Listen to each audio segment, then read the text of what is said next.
Good morning. I am G. Mohan, lecturer in Public Administration, ప్రభుత్వ degree కళాశాల బెల్లంపల్లి, జిల్లా మంచిర్యాల.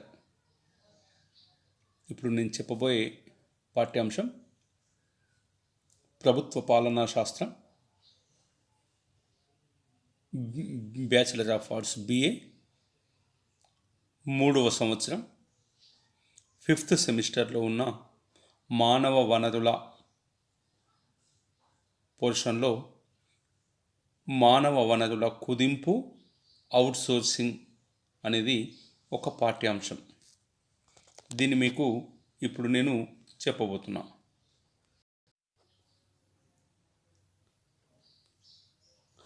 ఇది మానవ వనరుల నిర్వహణలో మానవ వనరుల నియామకం తెలుసుకున్నాం, నియమించే పద్ధతులు తెలుసుకున్నాం, వాళ్ళకు వచ్చే ప్రయోజనాలు, వేతనాలు, జీతాలు, ఇతర అలవెన్స్లు అవన్నీ కూడా మనం తెలుసుకున్నాం.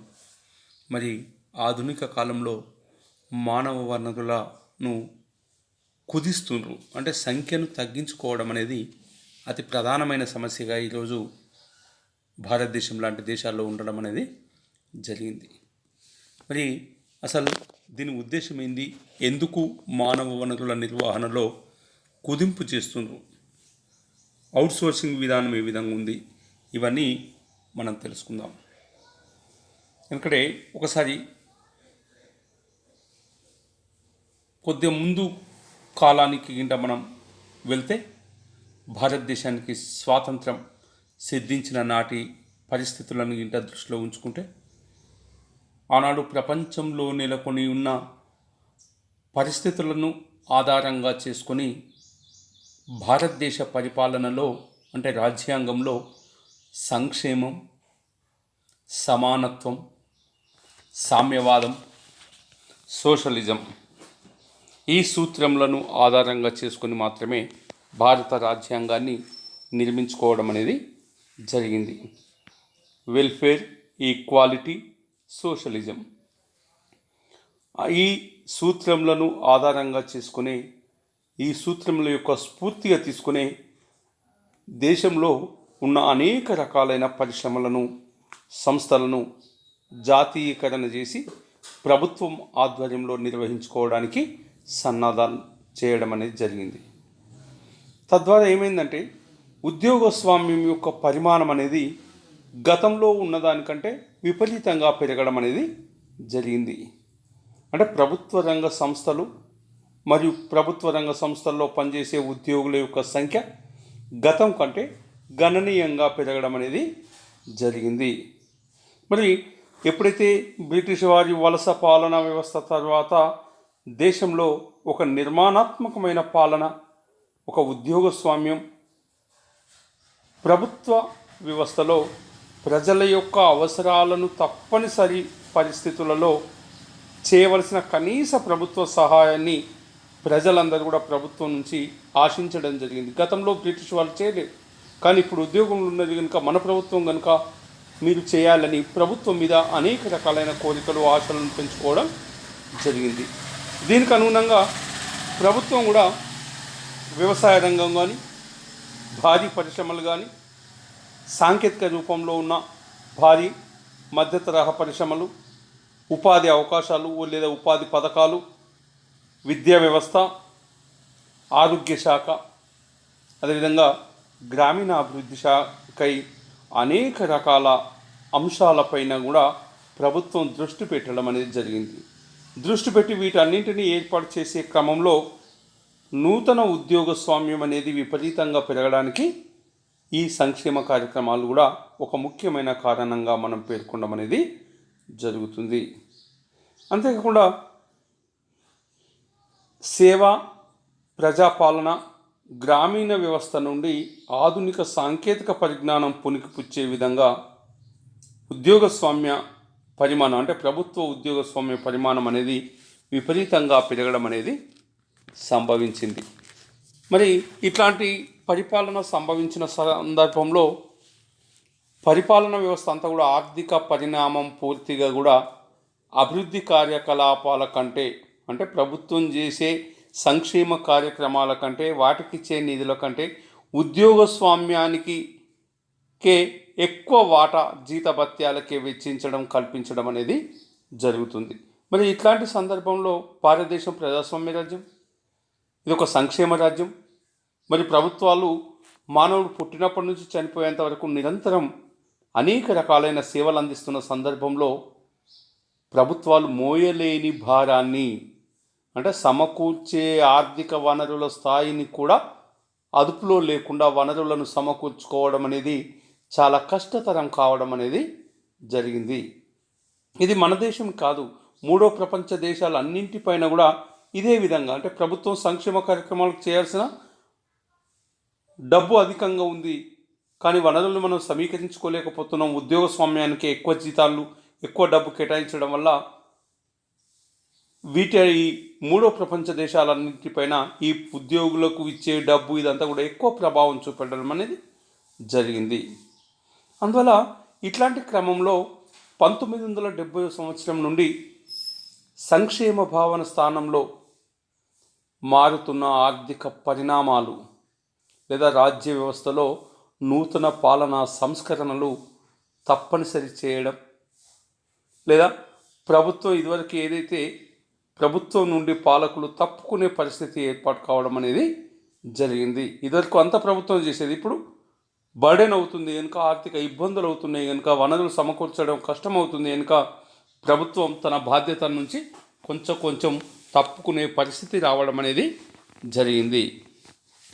అంతేకాకుండా దీని నిరాకరణపై మొలకెత్తిన ఆర్థిక వ్యవస్థే 1991లో నాటికి భారతదేశం సంభవించిన పరిణామాల ఫలితంగా సరళీకృత ఆర్థిక విధానాలు భారతదేశంలో ప్రవేశపెట్టడం అనేది జరిగింది. అంటే ఇది ఒక ఉద్యోగస్వామ్యం స్థిరత్వంతో కూడుకొని పరిమాణంలో సైతం పెరిగిపోయి ప్రజాస్వామ్యాన్ని శాసించే స్థాయికి, దేశ ఆర్థిక వ్యవస్థను ప్రభావితం చేసే స్థాయికి పెరిగిపోయింది. ఈరోజు ఉద్యోగులు తలుచుకుంటే ఏమైనా చేస్తారు, సంక్షేమ కార్యకలాపాలను ఆపగలుగుతున్నారు. అదేవిధంగా ప్రభుత్వాన్ని కూడా శాసించే స్థాయికి, ప్రజాస్వామ్యాన్ని శాసించే స్థాయికి ప్రభావితం చేసే స్థితికి పెరిగిపోవడం అనేది జరిగింది. ఈ విధంగా 1991లో ప్రపంచవ్యాప్తంగా సంభవించిన పరిణామాల ఫలితంగా భారతదేశంలో కూడా సరళీకృతం ఆర్థిక విధానాలు చేయాలని తలంపు కావడం జరిగింది. తత్ఫలితంగా అంతక్రితం ఏదైతే ప్రైవేటు బ్యాంకులను జాతీయకరణం చేసుకున్నామో, ఆ జాతీయకరణ చేసిన స్థానంలో కూడా ప్రైవేటీకరణ చేయాలనే ఒక బీజాన్ని ఏర్పాటు చేయడం, నాటడం అనేది జరిగింది. ఈ విధంగా గతంలో ఏదైతే సామ్యవాదం అని మనం పేర్కొన్నామో రాజ్యాంగంలో, సామ్యవాద స్థానంలో పెట్టుబడిదారీ ఆర్థిక విధానం భావన అనేది బలపడింది. ఈ పెట్టుబడిదారీ ఆర్థిక విధానం బలపడడంతో ఉద్యోగస్వామ్యానికి కాలం చెల్లడం అనేది జరిగింది. స్థిరత్వంతో కూడిన ఉద్యోగుల యొక్క సంఖ్య గణనీయంగా తగ్గించుకోవాల్సిన అవసరం అనేది ప్రభుత్వానికి ఏర్పడ్డది. ఎందుకంటే ప్రభుత్వం ఉన్నప్పుడు ప్రభుత్వం ఇవ్వాలి, ప్రైవేట్ చేసిన సందర్భంలో ఆ ఉద్యోగాలు అవన్నీ కూడా ప్రైవేట్ వారికే ఇవ్వడం అనేది జరుగుతుంది. అందువల్ల ఉద్యోగుల యొక్క కుదింపు లేదా డౌన్ సైజింగ్ అంటారు, లేదా దీన్ని రైట్ సైజింగ్ అని, లేదా ఇంజనీరింగ్ అని, రేషనలైజేషన్ అని, రీఇన్వెంటింగ్, రకరకాల పేర్లతో ఉద్యోగుల హేతుబద్ధతను కారణంగా చూపుతూ ప్రభుత్వంలో పనిచేసే ఉద్యోగుల సంఖ్యను కుదించే ప్రయత్నం లేదా తగ్గించే ప్రయత్నం అనేది చేయడం అనేది జరిగింది. ఈ విధంగా తన 5వ వేతన సంఘం కూడా తన నివేదికలో పేర్కొన్నది, అంటే ప్రభుత్వ రంగంలో పనిచేస్తున్న అన్ని డిపార్ట్మెంట్లలో 30% ఉద్యోగాలను రానున్న 10 సంవత్సరాలలో తగ్గించాలి. అదేవిధంగా ఇంత క్రితం నియమించకుండా ఉన్న 3.5 లక్షలుగా ఉన్న బ్యాక్లాగ్ ఉద్యోగాలన్నింటినీ కూడా రద్దు చేయాలి, వాటిని నియమించవద్దు, రాబోయే కాలంలో ఉద్యోగులను తగ్గించాలి, మొత్తం ప్రైవేటీకరణ చేయాలని పేర్కొనడం అనేది జరిగింది. మరి ఇట్లాంటి సందర్భాల్లో ప్రపంచ బ్యాంకు తన నివేదికలో ప్రభుత్వ రంగ సంస్థల పట్ల ప్రభుత్వం ఎట్లాంటి విధానాలను అనుసరించాలో ఆ విధానాలను కూడా వరల్డ్ బ్యాంక్ సూచించడం అనేది జరిగింది. బ్యాంక్ అభిప్రాయంలో కోట్ల రూపాయల పెట్టుబడులతో ఏర్పాటైన ప్రభుత్వ రంగ సంస్థలన్నీ కూడా ఆదాయాన్ని సమకూర్చలేకపోగా రోజువారీ నిర్వహణ ఖర్చులకు కూడా ప్రభుత్వం మీద ఆధారపడుతున్నాయి. మరి ప్రభుత్వ రంగ సంస్థలు ఏది తీసుకున్నా సేవా కార్యక్రమంతోనే చేస్తున్నాయి. నిర్వహణ కూడా దినదినం భారంగా మారడం జరుగుతుంది. కనీసం ఆ ప్రభుత్వ రంగ సంస్థలు ఆదాయాన్ని సమకూర్చడం లేదు. ప్రతిరోజు అయ్యే ఖర్చులకు కూడా ప్రభుత్వం ఇస్తేనే ప్రభుత్వ రంగ సంస్థలు నిలబడుతున్నాయి, లేకుంటే లేదు. ఇట్లాంటి పరిస్థితులలో ప్రభుత్వ రంగ సంస్థలకు చేసే కేటాయింపులు కానీ, వల్ల ప్రభుత్వం ఈ డబ్బును వేరే దిక్కు కేటాయించలేకపోవడం వల్ల, మౌలిక సాధన సంపత్తి కోసం కానీ అభివృద్ధి కోసం కానీ కేటాయించలేకపోవడం వల్ల ప్రైవేటీకరిస్తేనే బాగుంటుంది అనే ఆలోచన రావడం అనేది జరిగింది. అందువల్ల బడ్జెట్లో కూడా పబ్లిక్ రంగ సంస్థలకు అదనపు కేటాయింపులన్నీ కూడా నిలిపివేయడం అనేది జరిగింది, నిలిపివేయాలని పేర్కొనడం జరిగింది. అట్లాంటి సంస్థల్లో ఏవైతే సంస్థలు ఉన్నాయో వాటన్నింటిని కూడా ప్రైవేటీకరించాలనేది భావనను కూడా తేవడం అనేది జరిగింది. మరి ఇట్లా ప్రపంచవ్యాప్తంగా పెరుగుతున్న పోటీని తట్టుకొని నిలబడడానికి ఏమైనా చేయాలంటే ప్రభుత్వ ఉద్యోగులను కుదింపు చేసుకోవాలి, లేకుంటే చాలా ప్రభుత్వాలు నిర్వహించడం కష్టమనే భావన రావడం అనేది జరిగింది. అంతేకాకుండా ప్రభుత్వం అంతా కూడా ప్రభుత్వ రంగ సంస్థలు, డిపార్ట్మెంట్లు వీటన్నింటిపైన ఆర్థిక భారాన్ని తగ్గించే నెపంతో దేశంలో ఉన్న చాలా ప్రభుత్వ రంగ సంస్థలను మూసివేయడం ద్వారా కానీ, లేదా ప్రభుత్వ కంపెనీలను అమ్మివేయడం ద్వారా కానీ, లేదా కంపెనీలో సంస్థలో ఉన్న కొన్ని విధులను, కొన్ని పనులను కాంట్రాక్టర్లకు అప్పగించడం ద్వారా కానీ ప్రభుత్వ రంగ సంస్థల యొక్క రోజువారీ నిర్వహణ ఖర్చులను తగ్గించడం కోసం అన్ని ప్రభుత్వ రంగ సంస్థల్లో కూడా ప్రైవేటీకరణ మార్గాన్ని ఎంచుకోవడం అనేది జరిగింది. ఈ విధంగా ప్రపంచవ్యాప్తంగా పోటీని తట్టుకోవాలంటే, గెటాన్ కావాలంటే తప్పనిసరిగా ప్రైవేటీకరణ అనేది అనివార్యం అనే పరిస్థితి భారతదేశంలో కూడా రావడం అనేది జరిగింది. అంతేకాకుండా ఉద్యోగుల యొక్క కుదింపు అంటే పని శక్తులను తగ్గించడం లేదా ఉద్యోగాలను తొలగించడం ప్రధానంగా 3 అంశాలను కలిగి ఉంటుంది. ఒకటి ఏంటంటే ఉద్యోగుల కుదింపు అంటే పనిచేసే వాళ్ళని మొత్తం కూడా తగ్గించడం లేదా కొన్ని ఉద్యోగాలను తొలగించడం. ఇందులో 3 అంశాలను కలిగి ఉంటుంది. ఒకటి ఏంటంటే అధికారాన్ని మార్చే ప్రక్రియ, అంటే అధికారం ర్యాంక్ అండ్ ఫైల్ ఉద్యోగుల నుంచి ఉన్నత స్థాయి నిర్వాహకులకు మార్చడం.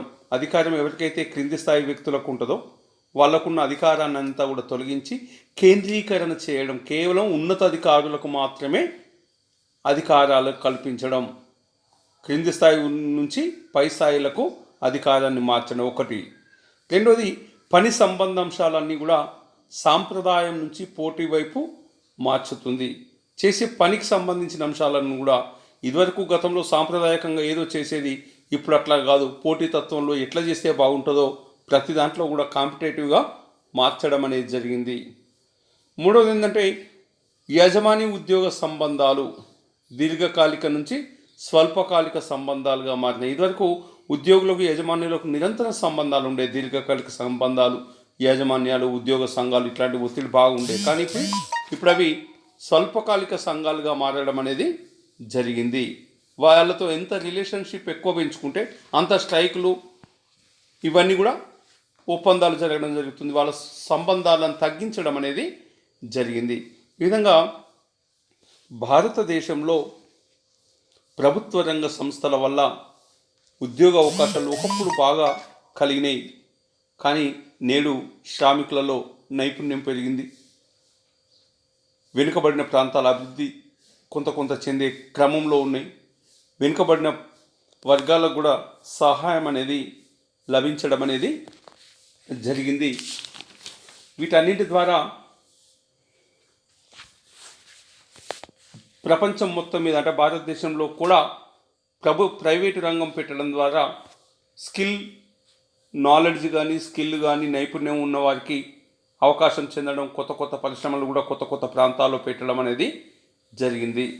1991లో జూలై నెలలో ప్రకటించిన పారిశ్రామిక విధాన ప్రకటనలో కూడా భారతదేశంలో పబ్లిక్ రంగ సంస్థలను ప్రైవేటీకరిస్తేనే పబ్లిక్ రంగ సంస్థల యొక్క పని విధానం మెరుగవుతుందని ఈ పారిశ్రామిక విధానంలో కూడా వాళ్ళు పేర్కొనడం అనేది జరిగింది.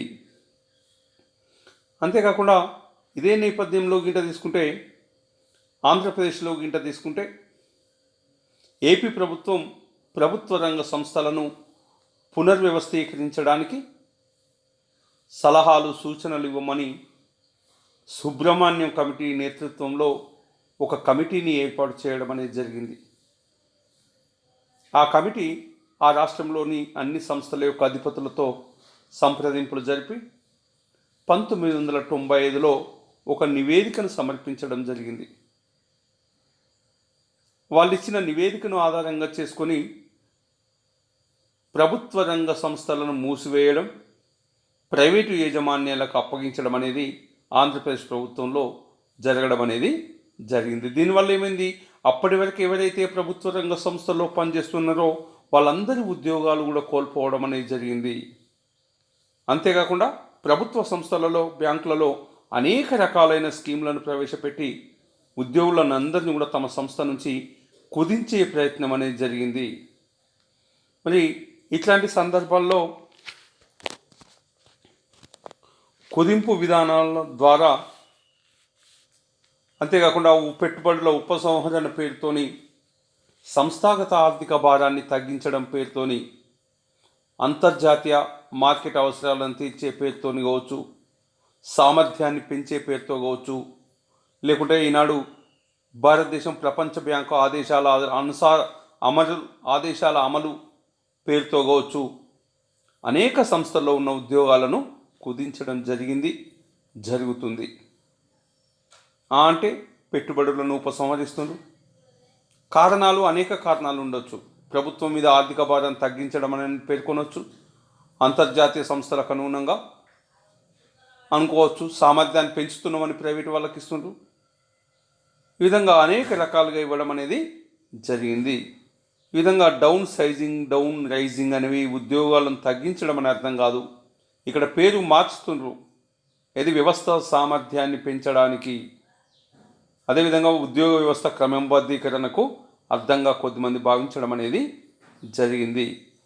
ఈ విధంగా పెరుగుతున్న సాంకేతిక పరిజ్ఞానం, కార్యాలయాలన్నింటినీ కూడా సాంప్రదాయ పద్ధతిలో ఉన్న కార్యాలయాలను సాంకేతికతను ఉపయోగించుకొని కంప్యూటరీకరించడం వల్ల సింగిల్ విండో పద్ధతులను అవలంబించడం ద్వారా ఉద్యోగుల సంఖ్యను కూడా గణనీయంగా తగ్గించడం అనేది జరుగుతుంది. అంతేకాకుండా ప్రభుత్వ వ్యవస్థలో ఎక్కడైనా మంచి కాంట్రాక్ట్ సేవలు, ప్రభుత్వ ప్రైవేటు భాగస్వామ్య పద్ధతి ఇట్లా వివిధ రంగాలలో ప్రవేశపెట్టడం వల్ల ప్రభుత్వంలో ఉన్న ఉద్యోగుల సంఖ్యను కూడా పూర్తి స్థాయిలో కుదించడం అనేది జరుగుతుంది. ఎందుకంటే గతంలో ఉన్న ఉద్యోగులందరూ కూడా సాంప్రదాయ పద్ధతిలోకి అలవాటు పడున్నారు. వాళ్ళ అలవాట్లు అన్నీ కూడా నూతన ఆధునీకరణ పద్ధతులను వాళ్ళు నేర్చుకోలేకపోతున్నారు. సాంకేతిక పరిజ్ఞానాన్ని నేర్చుకోలేకపోవడం వల్ల, కొత్త టెక్నాలజీని ప్రవేశపెట్టడం వల్ల అనేక మంది కూడా ఉద్యోగ అవకాశాలను కోల్పోవడం జరుగుతుంది. వీటన్నింటి కారణాల ఫలితంగా ప్రభుత్వ ఉద్యోగుల సంఖ్య అనేది మానవ వనరుల గరిష్ట స్థాయిలో ఉపయోగించుకోలేకపోతున్నాం, భారీ స్థాయిలో తగ్గడం అనేది జరిగింది. మానవ వనరులు ఉన్నాయి కానీ వాటికి టెక్నాలజీ అడాప్ట్ చేయలేకపోతున్నాం, స్కిల్స్ నైపుణ్యాన్ని పెంపొందించుకోలేకపోతున్నాం. ఆ విధంగా అనేక మందిని ఉపయోగించుకోలేకపోతున్నాం. మానవ వనరుల గరిష్ట స్థాయిలో ఉపయోగించుకోలేకపోవడం వల్ల వాళ్ళు ఉద్యోగాలను కోల్పోతుంటూ నిరుద్యోగులుగా ఉంటున్నారు. మరి అంతేకాకుండా కుదింపు విధానాల ఫలితంగా కూడా భారీ ఆకారంలో అంటే అత్యధిక సంఖ్యలో ఉన్న స్థిర ఉద్యోగుల నుండి వారందరినీ కూడా వేరు చేయాల్సిన అవసరం అనేది రావడం అనేది జరిగింది. మరి వీటిని తీసివేయాలంటే, తొలగించాలంటే ప్రభుత్వ రంగ సంస్థలలో కొత్త రిక్రూట్మెంట్ను తగ్గించుకొని ఉన్న వాళ్ళని తొలగించడం కోసం వాలంటరీ రిటైర్మెంట్ స్కీమ్ అంటారు, స్వచ్ఛంద పదవీ విరమణ పథకం, ఇట్లాంటి ఉద్యోగస్వామ్య కుదింపుకు సంబంధించిన అనేక రకాలైన ప్రణాళికలను సిద్ధం చేసి మొదటి తరం సంస్కరణలో ఇవన్నీ కూడా అమలు చేయడం అనేది జరిగింది. అదేవిధంగా రెండవ తరం సంస్కరణలు తీసుకుంటే 2001 నుంచి 2010 వరకు కూడా ఇదే మార్గంలో ఉండడం అనేది జరిగింది. రాబోయే కాలంలో కూడా ఇప్పటివరకు కూడా ప్రభుత్వ ఉద్యోగుల సంఖ్య భారీ స్థాయిలో తగ్గించడం అనేది జరుగుతుంది. ఇదంతా కూడా భారతదేశం ప్రపంచవ్యాప్తంగా వస్తున్న పరిణామాలను ఆధారంగా చేసుకుని భారతదేశం సంక్షేమ రాజ్యమైనప్పటికీ తప్పనిసరి పరిస్థితుల్లో ప్రైవేటు రంగంలోకి ఎంటర్ కావడం వల్ల ప్రభుత్వ రంగంలో పనిచేస్తున్న వేలాది మంది ఉద్యోగుల యొక్క అవకాశాలను తగ్గించడం, కోల్పోవడం, తీసివేయడం, వీఆర్ఎస్ పెట్టడం, ఇట్లాంటి పథకాలను ప్రవేశపెట్టడం అనేది జరుగుతుంది.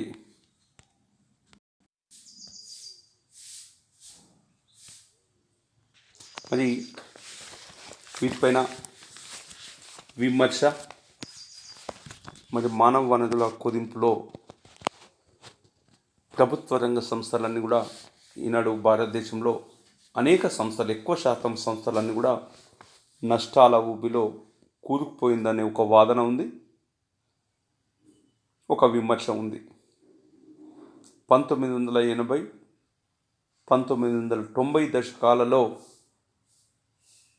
ప్రపంచ దేశాల్లో ఉన్న సోవియట్ యూనియన్ విచ్ఛిన్నం కావడం జరిగింది, చిన్న చిన్న రాష్ట్రాలుగా విడిపోవడం జరిగింది. అదేవిధంగా తూర్పు యూరోప్ దేశాలలో ఉన్న కమ్యూనిస్టు ప్రభుత్వాలు కూడా కూలిపోవడం అనేది జరిగింది. ఇట్లాంటి చారిత్రక సంఘటనల వల్ల మార్క్సిస్టు భావాలు, కమ్యూనిస్టు సిద్ధాంతాలు, సమసమాజం, సమానత్వం, సామ్యవాదం అనే సిద్ధాంతాలు తమ ఉనికిని దాదాపుగా ప్రపంచవ్యాప్తంగా కోల్పోవడం అనేది జరిగింది. అందువల్ల పాశ్చాత్యేతర దేశాలలో ప్రభుత్వ రంగ సంస్థలపైన అనేక రకాలైన విమర్శలు సంధించడం అనేది జరిగింది. మరి ఇట్లాంటి క్రమంలో ఏ దేశమైనా తమను తాము సంస్కరించుకొని ప్రైవేటు సంస్థల మాదిరిగా సేవ కన్నా, ప్రజలకు సేవలు అందించడం కన్నా లాభార్జన వైపు దృష్టిని మరలించడం అనేది జరిగింది. వీటన్నిటి ఫలితంగానే ఈ మానవ వనరులను కుదింపు చేయడం, అసంఖ్యాకంగా పెరిగిన ఉద్యోగుల సంఖ్యను తగ్గించడం, వీరిపై మోపబడుతున్న జీతభత్యాల వ్యయాన్ని కూడా తగ్గించే ప్రయత్నమే కుదింపుగా మనం పేర్కొనడం అనేది జరిగింది. ఈ విధంగా కుదింపు లక్ష్యాన్ని సాధించడం కోసం పదవీ విరమణను కూడా ఒక సాధనంగా ఉపయోగించడం అనేది జరుగుతుంది.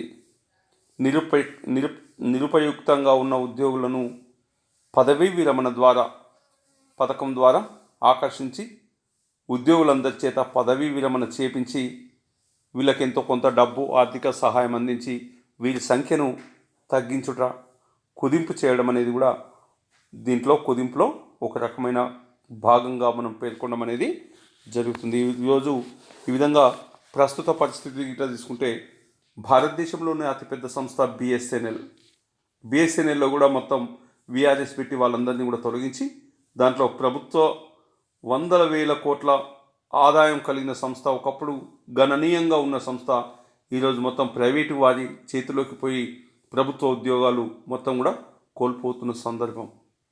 అదేవిధంగా సింగరేణి సంస్థ అత్యధిక లాభాల్లో ఉన్న సంస్థ, ప్రభుత్వ రంగ సంస్థల్లో అత్యధిక లాభాలు, ఒకప్పుడు నష్టాలు ఉండే, అది ఇప్పుడు లాభాల్లోకి వచ్చింది.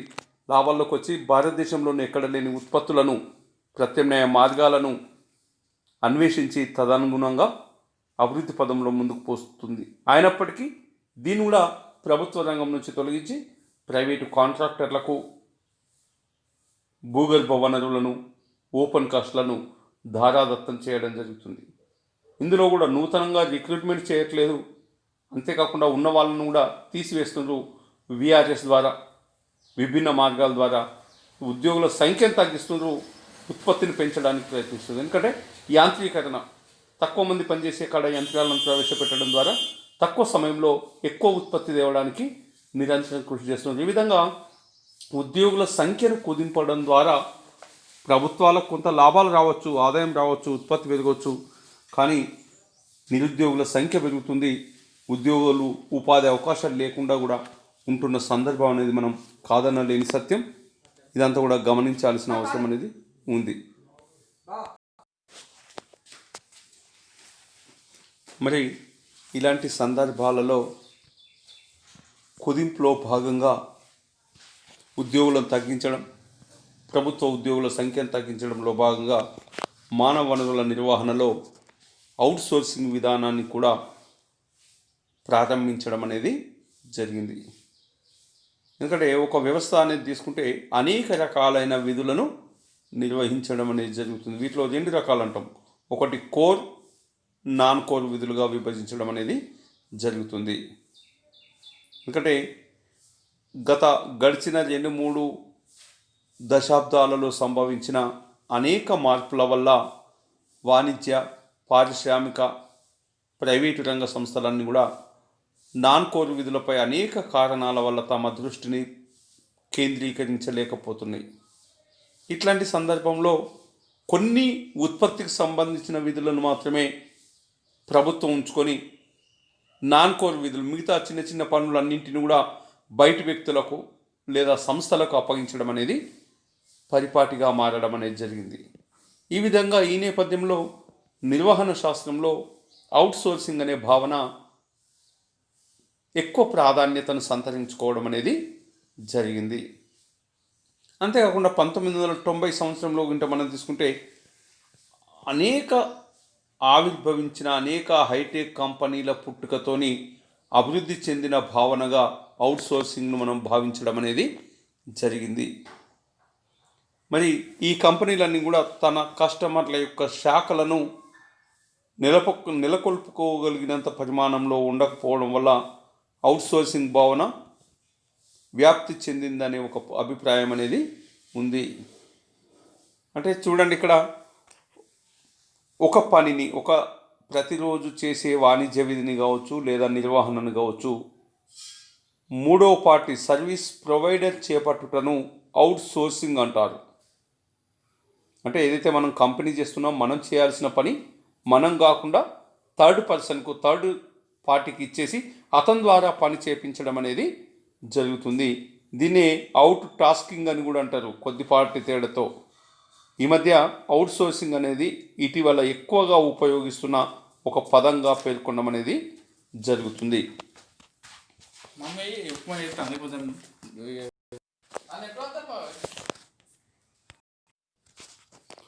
అవుట్సోర్సింగ్ అనేది ఒక వస్తువును కొనుగోలు చేయడం లేదా అమ్మడం వంటి కార్యక్రమాల్లో అన్నీ కూడా అవుట్సోర్సింగ్ అనబడవు. ఇవి వెండర్కి సంబంధించినవి మాత్రమే సూచిస్తాయి. అవుట్సోర్సింగ్ అనేది 2 వైపులా జరిగే కార్యక్రమంగా ఉంటుంది. ఇది ఏకపక్షంగా కొనసాగడానికి అవకాశం అనేది లేదు. ఇది అంతేకాకుండా ఒక సప్లైదారునికి నిర్వహణ నియంత్రణ గణనీయమైన మోతాదులో బదిలీ చేయడం అనేది జరుగుతుంది. అంతేకాకుండా ఈనాడు చూడండి, అవుట్సోర్సింగ్ అనేది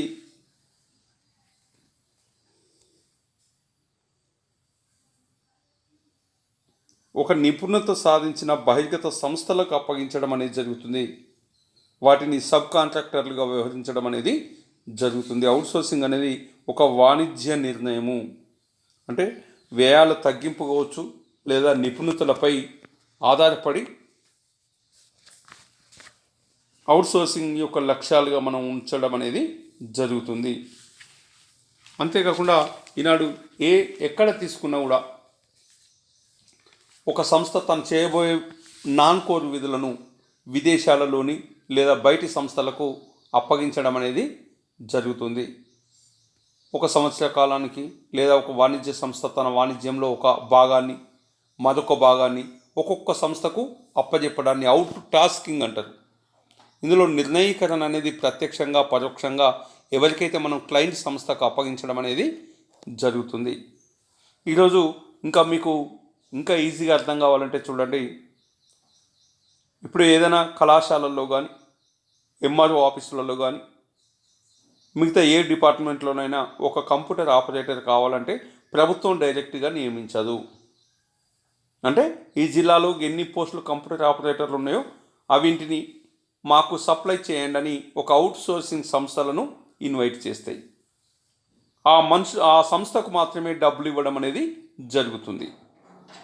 ఆ సంస్థ మాత్రమే ఆ వ్యక్తులను నియమించుకొని వారి ద్వారా మాత్రమే ఆ డబ్బులు పనిచేస్తాయి. మనకు అక్కడ పని మాత్రమే జరుగుతుంది.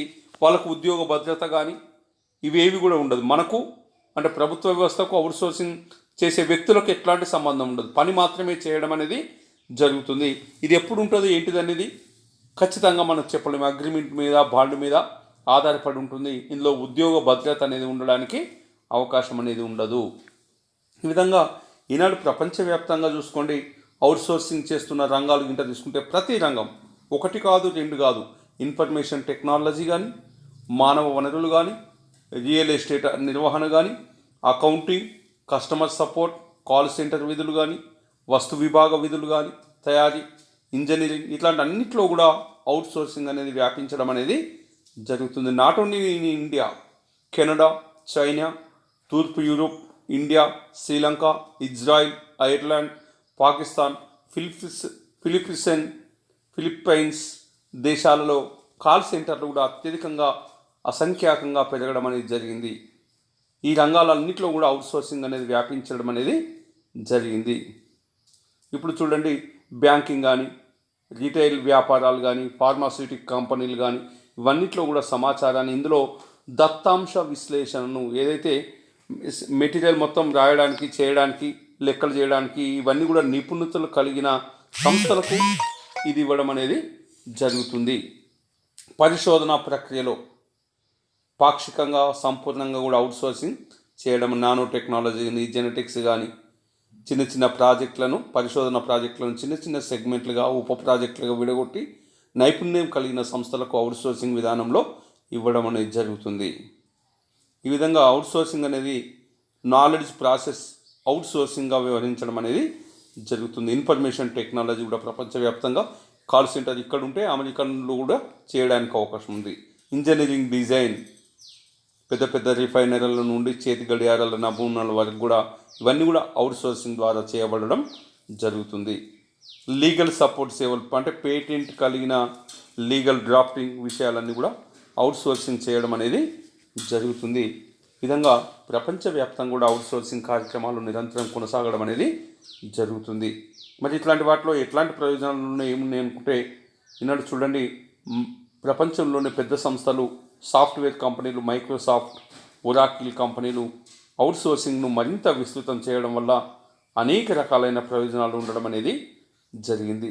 ఉత్పత్తి వస్తువుల యొక్క ప్రమాణాలు పెరగడం అనేది జరుగుతుంది. అంతేకాకుండా ఉత్పత్తి వ్యయాలు కూడా తగ్గడం అనేది జరిగింది. ప్రొఫెసర్ డ్రెజెనర్ ఏమంటాడంటే, అమెరికా భారతదేశానికి అవుట్ సోర్స్ వల్ల అమెరికా ప్రతి డాలర్పై 1.1 నుంచి 1.14 లాభం అనేది కలుగుతుంది. అందువల్ల మైక్రోసాఫ్ట్ వంటి పెద్ద కంపెనీలు అవుట్ సోర్సింగ్ చేయడం వల్ల సమపార్జించిన లాభాలలో తమ పెట్టుబడులను ఇంకా కూడా పెంచుకోవడం అనేది జరుగుతుంది.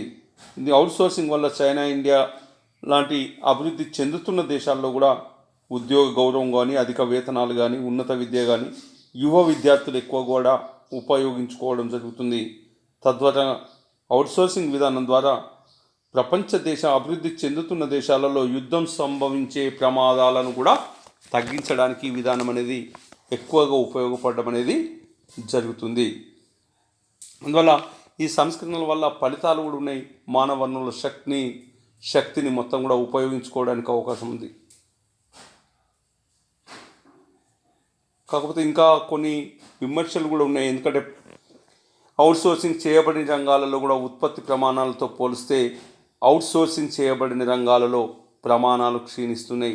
ఉద్యోగులలో నిబద్ధత అనేది కూడా లోపించడం అనేది జరుగుతుంది. అవుట్ సోర్సింగ్ రంగాల్లో వాణిజ్య భద్రత కూడా కొంత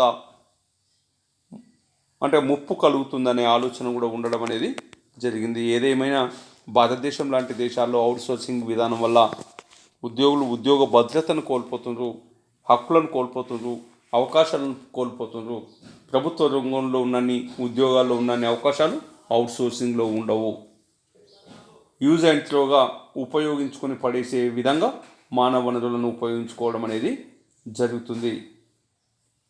కానీ ప్రభుత్వం ఏం చెప్తుందంటే మానవ వనరుల గరిష్టంగా ఉపయోగించుకుంటున్నారు, నిర్వహణ సంస్థల ద్వారా మాత్రమే ప్రభుత్వం చెబుతుంది. కేంద్రీకృతం వికేంద్రీకృత పాలన, ఆర్థిక ఉపాధి రంగాలకు కూడా ప్రైవేటు నిర్వహణ వ్యవస్థలో కూడా ఈనాడు ప్రభుత్వమే ఎంకరేజ్ చేయడం అనేది జరుగుతుంది. ఈ విధంగా కార్మిక యూనియన్లు ఉండడానికి అవకాశం లేదు.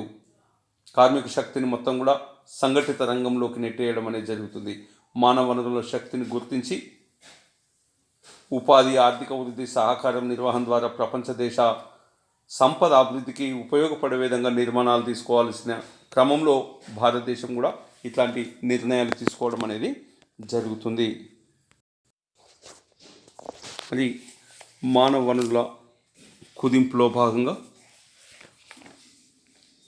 స్వచ్ఛంద పదవీ విరమణ లేదా వాలంటరీ రిటైర్మెంట్ స్కీమ్ అనేది ప్రవేశపెట్టడం అనేది ఒకటి. అంటే యజమాని నుండి ఉద్యోగిని వేరు చేసే ప్రక్రియలలో స్వచ్ఛంద పదవీ విరమణ పథకం అనేది ఒకటి. ఎందుకంటే ఒక ఉద్యోగంలో చేసినప్పుడు ఉద్యోగిని యజమాని నుండి అనగా ఉద్యోగం నుండి తీసివేయడంలో లే ఆఫ్ చేయడం కానీ, రాజీనామాలు, సస్పెండ్లు, రిమూవల్లు ఎలాగైతే పనిచేస్తాయో అదే రకంగా స్వచ్ఛంద పదవీ విరమణ పథకం కూడా ఉపయోగపడుతుంది. ఒక శాశ్వతంగా ఉద్యోగిని ఉద్యోగం నుండి దూరం చేసే ప్రక్రియగా పేర్కొంటాం. ఇది 1980 సంవత్సరంలో నుండి ఇది అమలు చేయడం అనేది జరుగుతుంది. ప్రభుత్వ ప్రైవేటు రంగాలలో ఎవరైతే ఉన్న ఉద్యోగుల కంటే ఎక్కువ సంస్థలో ఎక్కువ ఉద్యోగులు ఉంటారో, మిగులు ఉద్యోగులు ఉంటారో వాళ్ళందరినీ కూడా బలవంతంగా తీసేయకుండా మర్యాదపూర్వకంగా ఉద్యోగి యొక్క ఇష్టానుసారంగా ఉద్యోగం నుండి వేరు చేసే ప్రక్రియ స్వచ్ఛంద పదవీ విరమణ పథకం. దీనికే గోల్డెన్ షేక్ హ్యాండ్గా కూడా పేర్కొంటారు. మరి స్వచ్ఛంద పదవీ విరమణ పథకం అనేది ప్రస్తుతం ప్రపంచీకరణ, ప్రైవేటీకరణ, సరళీకృత ఆర్థిక విధానాల వల్ల దాని యొక్క ప్రాధాన్యత అనేది నిరంతరం పెరగడం అనేది జరుగుతుంది. ఏవైతే భారతదేశంలో ప్రభుత్వ రంగ సంస్థలు నష్టాల్లో నడుస్తున్నాయో అట్లాంటి దాంట్లో ఉద్యోగులు ఎక్కువైనారనే ఉద్దేశంతో ఈ పథకం ద్వారా మర్యాదపూర్వకంగా బయటికి పంపించడం అనేది జరుగుతుంది. మరి స్వచ్ఛంద పదవీ విరమణ పథకం ఎందుకంటే మానవ వనరులను గరిష్ట స్థాయిలో ఉపయోగించుకోవాలనేది దీని యొక్క లక్ష్యం. అంతేకాకుండా ప్రభుత్వ రంగ సంస్థలో పెట్టుబడులపై గరిష్ట ఆదాయాన్ని సమకూర్చుకోవాలనేది కూడా మరొక లక్ష్యంగా పేర్కొనడం జరుగుతుంది. ప్రధానంగా ప్రభుత్వ ఉద్యోగ సంస్థలలో ఉద్యోగుల వేతన బిల్లులను తగ్గించుకోవాలి. మానవ వనరులందరినీ కూడా క్రమబద్ధీకరించి వారి యొక్క సామర్థ్యాన్ని పెంపొందించుకోవాలి. అంతేకాకుండా ముఖ్యంగా ఈ పథకం అమలు చేసే క్రమంలో 2 జాగ్రత్తలు తీసుకోవాలి. ఎవరి సేవలనైతే సంస్థకు తప్పనిసరి కావో వారికి మాత్రమే ఈ పథకాన్ని వర్తింపచేయాలి. ఎవరి సేవలైతే సంస్థకు తప్పనిసరి అవసరమో వాళ్ళందరికీ తీసేయకుండా, వాళ్ళందరినీ సంస్థ నుంచి బయటికి పోనివ్వకుండా చూడాల్సిన బాధ్యత కూడా ఉండడం అనేది జరుగుతుంది. ఇట్లాంటి పథకాలన్నీ కూడా ఏర్పాటు చేసి అమలు చేయడం అనేది జరుగుతుంది. ఈ పథకాన్ని ఉపయోగించుకోవాలంటే శాశ్వత ఉద్యోగులై ఉండి 5 నుంచి 15 సంవత్సరాల సర్వీసు పూర్తి చేసిన వారై ఉండాలి. ఈ సంస్థలో పథకం అమలు చేసే క్రమంలో అదనపు సిబ్బంది ఉంటే వారిని మాత్రమే తొలగించడం కోసం పదవి విరమణ పొందదలుచుకున్న ఉద్యోగులకు రావాల్సిన ఆర్థికపరమైన వసతులు, నగదు అంతా కూడా నగదు రూపంలో చెల్లించడం అనేది జరుగుతుంది. ఈ విధంగా 1996లో వచ్చిన 5వ వేతన సంఘం ఉద్యోగుల సంఖ్యను తగ్గించడం కోసం అనేక పథకాలు ప్రవేశపెట్టింది. దానిలో భాగంగానే voluntary retirement scheme, golden shake hand, అదేవిధంగా నిర్బంధ పదవీ విరమణ, కంపల్సరీ రిటైర్మెంట్, అనేక రకాల పథకాలను ప్రవేశపెట్టడం అనేది జరిగింది. దీని ద్వారా కొన్ని సమస్యలు కూడా ఉండడం అనేది జరిగింది. ఏ సంస్థలో విఆర్ఎస్ అవసరం ఉందా లేదా, అసలు సంస్థలో ఉద్యోగులు ఎక్కువ ఉన్నారా, పని ఉంటుందా, భవిష్యత్తులో వీళ్ళను ఉపయోగించడానికి అవకాశం ఉందా లేదని అధ్యయనం జరగాల్సిన అవసరం ఉంది. ఎందుకంటే విఆర్ఎస్ఏ సర్వరోగ నివారణగా భావించడానికి అవకాశం లేదు. ఎందుకంటే విఆర్ఎస్ విఫలమైతే అనేక దుష్పరిణామాలను కూడా సంస్థలు ఎదుర్కోవాల్సి వస్తుంది. వీఆర్ఎస్ ద్వారా పనితనం ఉన్న సామర్థ్యం ఉన్న ఉద్యోగులు కూడా పదవి విరమణ చేసే ప్రమాదాలు కూడా ఉండడం అనేది జరుగుతుంది. అంతేకాకుండా వీఆర్ఎస్ను ప్రవేశపెట్టినప్పుడు ఉద్యోగుల యొక్క తీవ్రతను కూడా వ్యతిరేకతను కూడా ఎదుర్కోవాల్సి రావడం అనేది జరుగుతుంది. కొన్ని లాభాలు ఉన్నాయి, సమస్యలు ఉన్నాయి. లాభాల్లోకి తీసుకుంటే ప్రతి సంవత్సరంలో కూడా ఆదాయం పెరగడం అనేది జరుగుతుంది.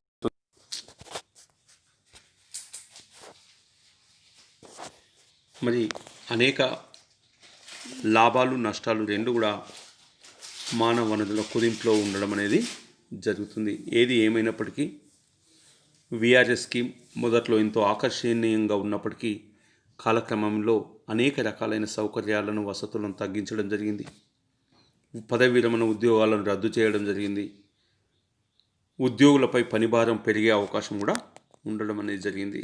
కానీ ఎంతోమంది ఉద్యోగులు వీఆర్ఎస్ ద్వారా పదవి విరమణ చేసిన తర్వాత మానసికపరమైన, సామాజికపరమైన, ఆర్థికపరమైన సమస్యలతో అనేక మంది బాధపడుతున్నట్టుగా సందర్భాలు మనకు కనబడుతున్నాయి. అందువల్ల మంచి చెడు అనేది కాదు కానీ ప్రపంచీకరణలో భాగంగా ప్రభుత్వ సంస్థలన్నీ కూడా ప్రభుత్వ ఉద్యోగులను కుదింపును ఒక లక్ష్యంగా పేర్కొని పనిచేస్తున్నాయి. Thank you.